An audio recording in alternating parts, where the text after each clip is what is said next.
I will be held accountable.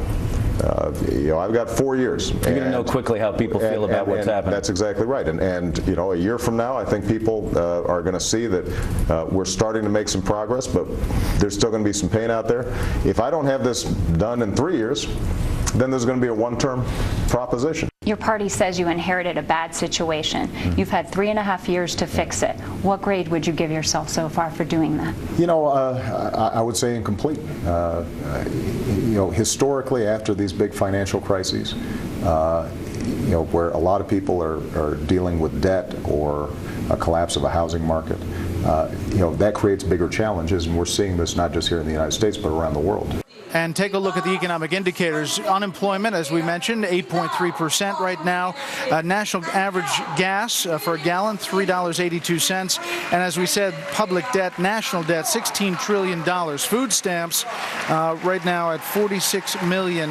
That's a high, went from $31 million from 2009. Those are the facts. We're concerned about, will our children be able to find a job when they get out of college? Will our children be left with mountains of debt from college loans? Will they be left with mountains of debt from Obamacare, which is going to be a huge drag upon our national economy? You have $16 trillion of debt in our economy. You have 23 million Americans that are unemployed. And the fact of the matter is, women are actually suffering under this president. You've seen the number of women that are on food stamps go up to record highs. You've seen the average median household income go down by $4,000. That's not good news for American families, and American families have not thrived under this president.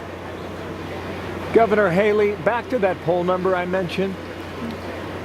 What do you believe explains why the president would drop off on that number over the past 4 or 5 months? What's happening out there that would reflect that, do you believe? I think that the American public is now getting to the point where they're asking, are we better off than we were 4 years ago? And what they're seeing is their wallets are thinner. They all know someone that's lost a job. They see debt that their children are going to have to pay for. They wonder if their children are going to have to move back in with them because they can't find a job. All of these things that have affected them, they're now looking back and saying, are we better than we were 4 years ago? And the answer is very clear, we're not. And when you have a president that grades himself and says that he gets an incomplete, as a mom, I know when my children, if they come home with an incomplete, it basically means they've failed. And I think women are going to look at the whole picture. They're going to pay attention. I think you're going to continue to see those numbers move. Women are thoughtful, they're strong, they're smart, and they think a lot more than just one issue.